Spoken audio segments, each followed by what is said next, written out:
আমরা সকলেই কামনা করি, আমরা সবাই সেটা প্রাপ্ত করতে চাই যা আজ পর্যন্ত কেউ প্রাপ্ত করেনি, সেটা পেতে চাই যা আজ পর্যন্ত কেউ পেতে পারেনি, সেটাই কাছে রাখতে চাই যা আজ পর্যন্ত কখনো আমরা পাইনি। এবার সেটা কিভাবে করা যেতে পারে? যদি আপনি সেটা প্রাপ্ত করতে চান যা আজ পর্যন্ত আপনি কখনো পাননি, তাহলে আপনাকে সেটা করে দেখাতে হবে যা আজ পর্যন্ত আপনি কখনো করেননি। সেই চেষ্টা করতে হবে যা আজ পর্যন্ত কখনো করেননি, সেই পরিশ্রম করতে হবে যা আজ পর্যন্ত কখনো করেননি। তবেই আপনি সেটা পাবেন যা আজ পর্যন্ত কখনো পাননি। কারণ যেমন বীজ বপন করবেন তেমনই অঙ্কুর আপনি লাভ করবেন। আসুন আর আমার সাথে ভালোবেসে বলুন, রাধা রাধা। ঈর্ষা আমাদেরই মনে বসবাস করা আরো একটা শত্রু। তবে এই শত্রু কখনো কখনো আমাদের জন্য লাভদায়কও হতে পারে, কিন্তু যদি আমরা সতর্ক না থাকি তাহলে সেটা ততটাই ঘাতক হয়ে উঠতে পারে।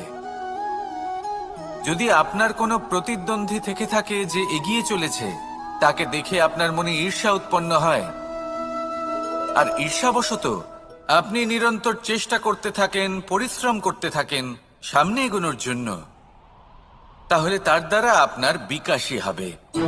কিন্তু যদি আপনি নিজের বিরোধীকে শেষ করতে দেওয়ার জন্য অগ্রসর হন, তাকে বিনাশ করার জন্য অগ্রসর হন, তাহলে এই ঈর্ষা প্রথমে আপনার বিনাশ অবশ্যই করবে। একটা কথা আছে, এটা পশু প্রবৃত্তি, আপনি শুধুই নিজের বিকাশের কথা ভাববেন। তিনিই হলেন প্রকৃত মানুষ, যিনি অন্য মানুষের জন্য প্রাণও দিতে পারেন। এই ঈর্ষা যদি আপনাকে বিকাশের পথে নিয়ে যেতে পারে তাহলে খুবই ভালো। যদি আপনাকে অন্য কাউকে বিনাশ করে দেওয়ার পথে অগ্রসর করে, তাহলে তার থেকে দূরে থাকাই ভালো। যেমন ধরুন, আপনার কাছে একটা সূচ আছে যার দ্বারা আপনি ছেঁড়া কাপড়ও সেলাই করতে পারবেন বা অন্য কারোর পাত্রে ছিদ্রও করে দিতে পারবেন। আপনি কি চাইবেন, নিজের বিকাশ নাকি অন্য কারোর বিনাশ? সিদ্ধান্ত আপনারই। আসুন আর আমার সাথে ভালোবেসে বলুন, রাধা রাধা। সময় এবং ধন, একটা যা প্রকৃতি আমাদের দান করেন আর একটা যা আমরা নিজেরা অর্জন করি। কিন্তু যখন হারিয়ে ফেলার প্রসঙ্গ আসে তখন আমরা এই দুই একসাথে হারিয়ে ফেলি। এই সময় যদি আপনি গুনতে থাকেন তাহলে তা এমনিও নষ্ট হয়ে যাবে, কারণ সময় গণনা করতে আপনি যে সময় ব্যতীত করেন তা তো এমনিই নষ্ট হয়ে যায়। এই সময়কে যদি আপনি একত্রিত করার চেষ্টা করেন তাহলে তা সম্ভব হবে না। সময়ের বিষয়ে শুধু একটাই কথা বলবো, আপনি যদি একে ব্যবহার করেন তাহলেই জীবনে বৃদ্ধি হবে। ধনের সাথেও এটাই হয়। কথায় আছে যে এই ধনের দ্বারাই ধন অর্জন করা সম্ভব। যদি আপনি এই ধনের যত্ন নেন এবং একে সামলে রাখেন, তাহলে ধন আপনাকে সামলে রাখবে। এবার সময় আমরা প্রচুর পরিমাণে পাই, কিন্তু তার অর্থ এটা নয় যে আমরা তা নষ্ট করি। বাস্তব অর্থে সময় তা অত্যন্ত মূল্যবান।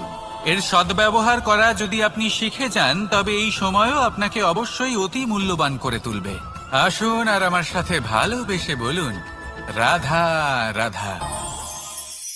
সাফল্যের বাস্তব অর্থ কি?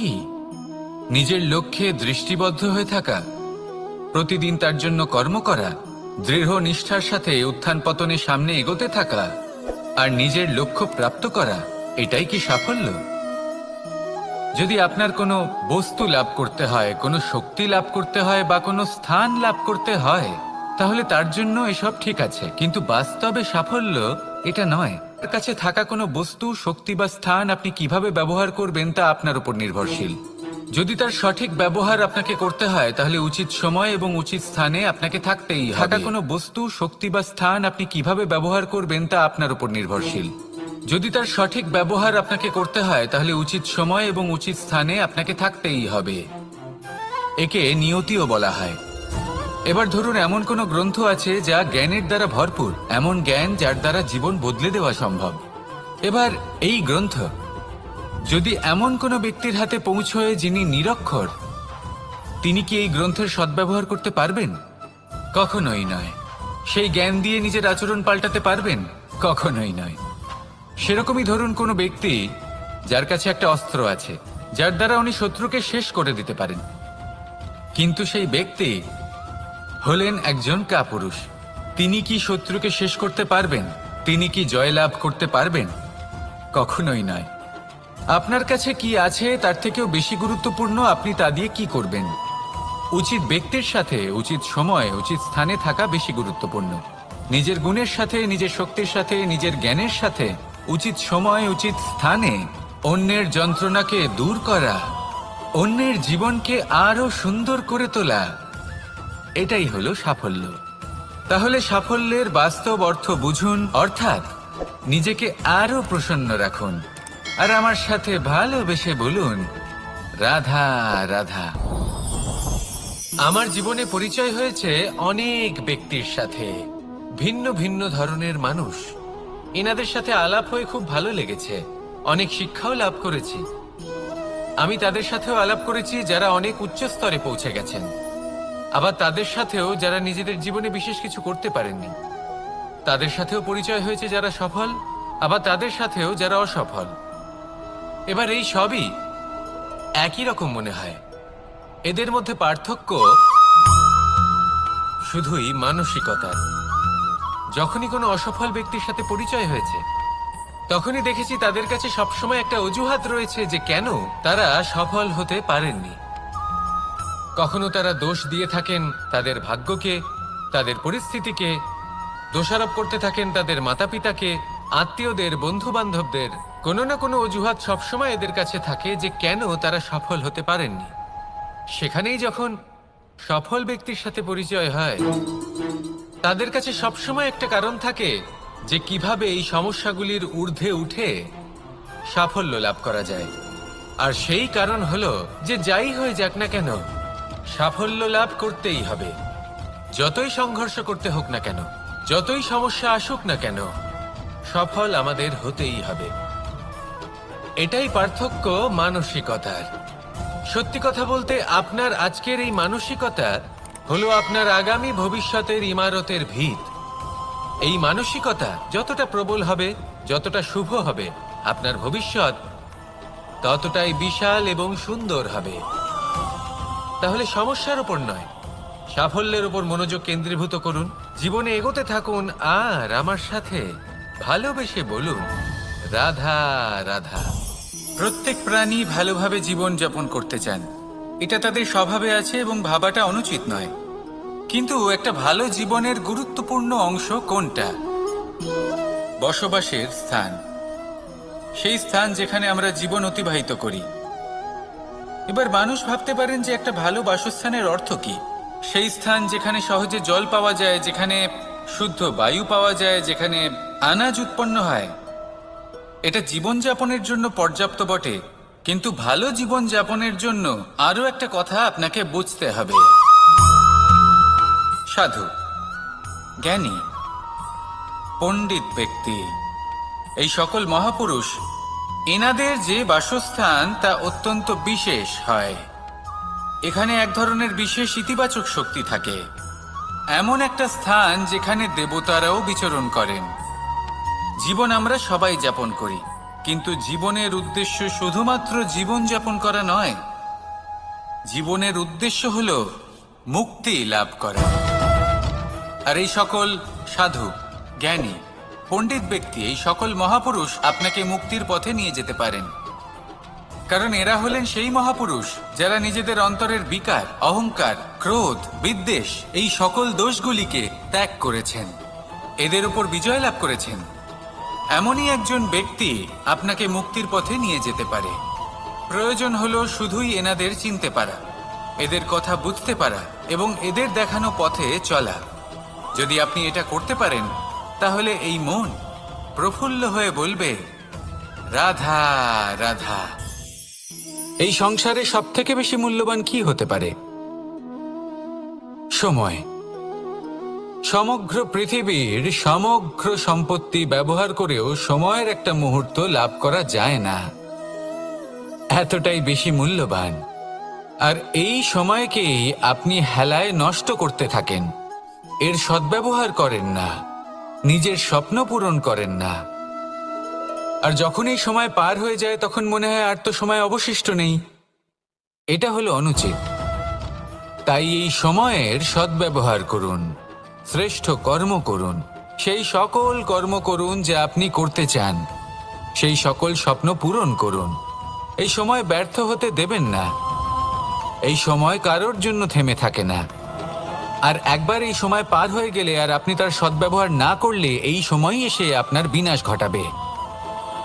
এই সময়কে সম্মান করুন আর আমার সাথে ভালোবেসে বলুন, রাধা রাধা। মনুষ্য জীবনের সবথেকে বেশি গুরুত্বপূর্ণ বিষয় হল মনের একাগ্রতা। এই সংসারের যে কটি মহান কার্য সম্পাদন হয়েছে তা হল মনের এই একাগ্রতার একমাত্র ফল। আপনি অবশ্যই দেখে থাকবেন, অনেক ছোট বড় নদী যা বয়ে চলে তাদের সামনে একটা বাঁধ নির্মাণ করা হয় সেই সব নদীর জল সঞ্চয় করতে। বাঁধ হয়ে গেলে প্রয়োজন মতো বা মনের ইচ্ছে মতো তাকে ব্যবহার করা সম্ভব। এবার এটাই আমাদের মনের সাথেও সম্ভব। আমাদের মনের একাগ্রতা আজকের দিনে দাঁড়িয়ে বিভিন্ন ধরনের বিকার, ক্রীড়া এবং ভোগের মধ্যে ভাগ হয়ে গেছে। একে একত্রিত করতে হবে, একটা বাঁধ নির্মাণ করতে হবে। মের বাঁধ। আপনাকে শুধু এটাই করতে হবে, যেটা উচিত কর্ম সেটাই করুন, যেটা অনুচিত কর্ম সেটা করা থেকে নিজেকে বিরত রাখুন। ব্যাস। আপনাকে শুধু এটাই করতে হবে, যেটা উচিত কর্ম সেটাই করুন, যেটা অনুচিত কর্ম সেটা করা থেকে নিজেকে বিরত রাখুন। ব্যাস। এই কাজটাই আপনি করতে থাকুন, করতে থাকুন। মনের মধ্যে একাগ্রতার বাঁধ নির্মাণ করুন।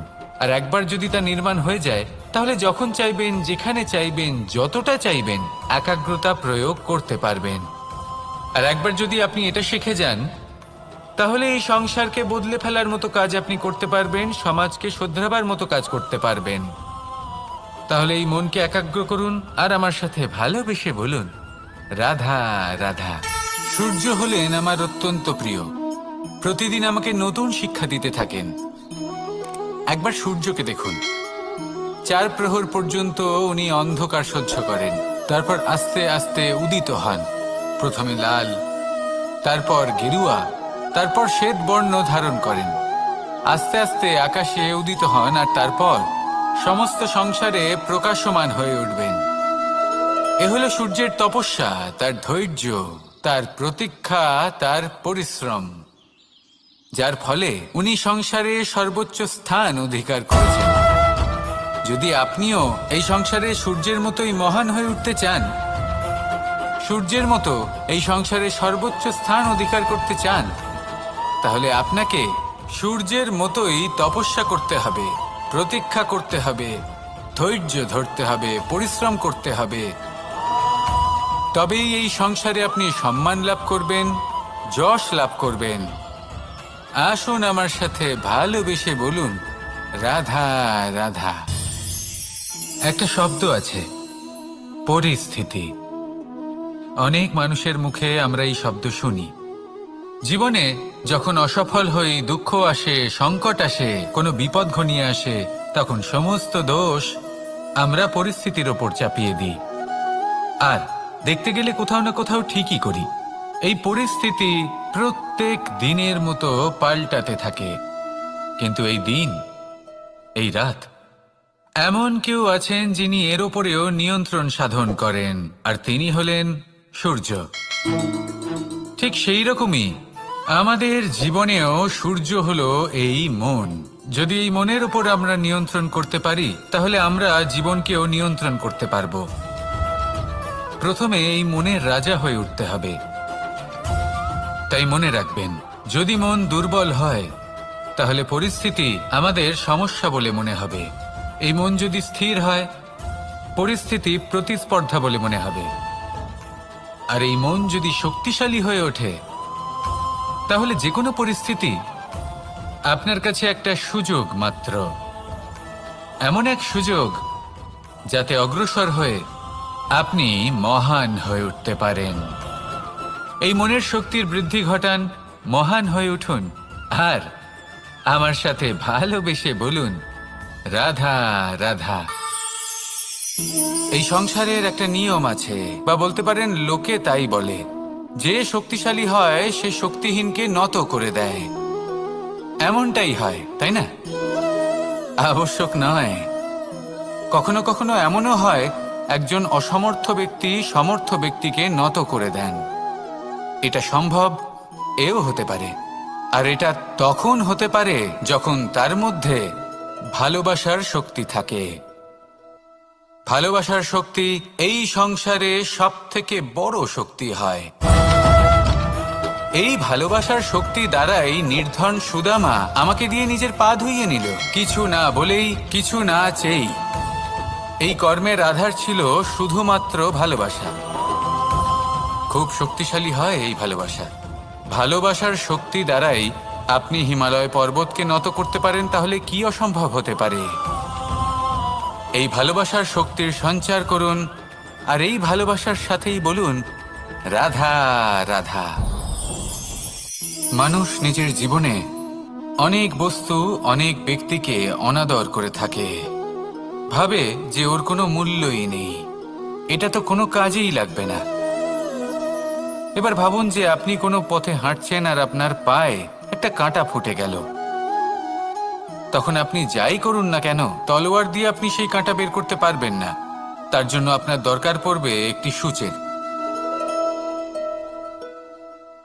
সেই জন্য এই সংসারে যে কেউই ছোট বা বড় হন না, সকলের নিজের মূল্য আছে। দেখুন, যদি কথা বলা হয় জল নিয়ে, জল যদি দূষিত হয় তাহলে তা আমরা গ্রহণ করতে পারবো না, পান করতে পারবো না। কিন্তু যদি হঠাৎ করে কোথাও আগুন লেগে যায়, সবকিছু ভস্ম হতে শুরু করে, তাহলে সেই জল কিন্তু সেই আগুন নিভিয়ে দিতে পারে। এই পুরো খেলাটাই হলো দৃষ্টিভঙ্গির, মানসিকতার। আপনার মানসিকতা যদি শুভ হয় তাহলে সেটাই শুভ সত্য হয়ে আপনার সামনে আসবে। এই সংসারে বস্তু হোক বা ব্যক্তি হোক, তাতে খুঁত ধরা বন্ধ করে দিন, আর তার কি কি গুণ রয়েছে সেটা খুঁজে বের করতে শুরু করুন। জীবন সরল হয়ে যাবে এবং এই মন প্রসন্ন হয়ে বলবে, রাধা রাধা। অনেক সময় এমন হয় যে আমাদের শুভ মানসিকতা, শুভ বিচারে, শুভ কর্মে মানুষ সন্দেহ করেন, প্রশ্ন করেন, প্রমাণ চান, শুদ্ধতার পরীক্ষা দিতে বলেন, আর তখন নিশ্চিত রূপে কষ্ট হয়। আমরা ভাবি এটাই হলো জীবন। এত শুভ ভাবনা ভেবেও, শুভ কর্ম করেও মানুষ আমাদেরই সন্দেহ করে। শীত হয় তাহলে তো আমরা গ্রহণ করতে পারবো না, পান করতে পারবো না। কিন্তু যদি হঠাৎ করে কোথাও আগুন লেগে যায়, সবকিছু ভস্ম হতে শুরু করে, তাহলে সেই জল কিন্তু সেই কোনো প্রয়োজন নেই। কেন নেই?